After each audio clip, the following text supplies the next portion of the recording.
The European Union is the only area in the world where passengers are protected by a full set of rights, whether they travel by air, rail, ship or bus and coach.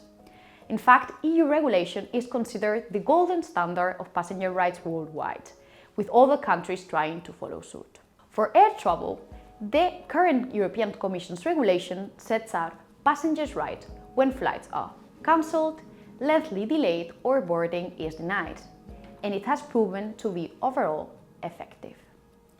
Economists who recently published a study on the effectiveness of UC 261, and that they found out that, in fact, in Europe, where you have the rules, compared to the US, where you have no such rules, the US has 70% more long delays than in Europe, and 20% more same-day cancellations. However, the current regulation, which also protects the rights of people with reduced mobility and other special needs, dates back to 2004.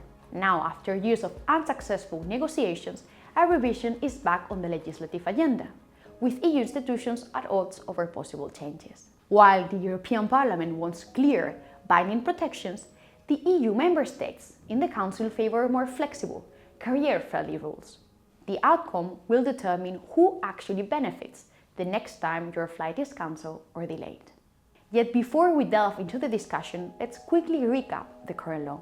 Imagine, for instance, that you're flying from Madrid to Brussels. 30 minutes after the scheduled departure time, you're informed that your flight will be delayed by more than 3 hours. What happens next? You have a threshold of 3 hours for a delay. When there's more than 3 hours, so 3 hours and 1 minute, and the delay is caused by something within the airline's reasonable control, so it's not caused by an extraordinary circumstance, which are, like I said, weather-related issues, air traffic control, etc., then the airline has to pay compensation. The maximum compensation they pay is 600 euros. Now, this 600 euros, that whether they pay 200 euros or 600 euros depends on the distance. So shorter distance flights have lower, and the longest distance flights are higher. If your flight is delayed by more than 5 hours, you can opt for a full refund.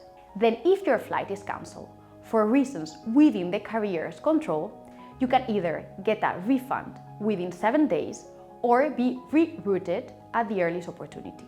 But what if you're stuck at Madrid-Barajas at 10 p.m. and your flight has been pushed to the next morning? Under EU rules, you are entitled to meals, refreshments, and if necessary, hotel accommodation. If you're unsure about any of these, the European Commission's Passenger Rights app explains your entitlements and how to claim them. Still, these rights were approved over 20 years ago, and much has happened since then. On the one hand, there has been a huge increase in air travel boosted by a wider and more affordable offer. At the same time, we have also faced inflation, the COVID-19 pandemic, and several vulnerabilities in passenger protection. In the meantime, of course, a lot has happened in the sense that case law, so the European Court of Justice and maybe also some national court rulings, have had an impact on how certain elements in the regulation are interpreted, because sometimes, not everything is fully clear, like what is extraordinary circumstances, what is the right to rerouting at the earliest opportunity? Does that mean with the same carrier or also with other modes even, or other carriers at least? To fill those gaps, the European Commission first proposed, in March 2013, updates to the law. Even though the European Parliament agreed on further enhancing air passenger protection, differing positions between EU countries stalled progress on the file for 11 years. Finally, EU ministers reached a political agreement in June 2025, and negotiations with the Parliament resumed in October. Nevertheless, the two institutions still disagree on key points. There are some elements that are common to both proposals, so that contains certain improvements in terms of information provision, the need for contingency plans in case of mass disruptions, for example. But overall, the Council text is much less passenger friendly, I must say, while the European Parliament members have really continued to uphold existing rights and they attempt to bring further improvements.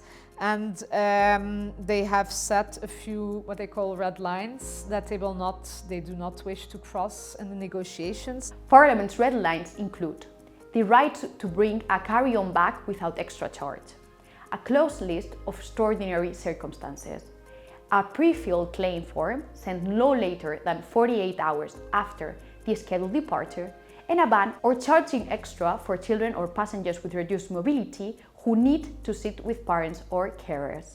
Yet the most controversial point is EU lawmakers' total rejection of the Council's proposal. The Council wants to raise the compensation threshold of delay from 3 hours to 4 hours for intra-EU flights and 6 hours for long-haul journeys. According to the European Passengers Federation, this would mean that 60% of people who are currently compensated would lose their rights. This Parliament is not going to step back. This Parliament is not going to water down the people's rights that they enjoy at the moment. So we can improve them, we can make them better, but not worsening them. On January 21st, the Parliament voted in plenary session on its second reading position, and 97% of MEPs voted in favour of the proposed red lines.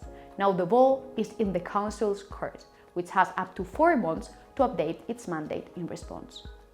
Stakeholders have expressed mixed reactions in relation to the debates. While consumer advocates support stronger protections and close the legal gaps, airlines are warning of higher costs and reduced operational flexibility. Over the coming months, we will see which side the balance tips in favour of, passengers or company.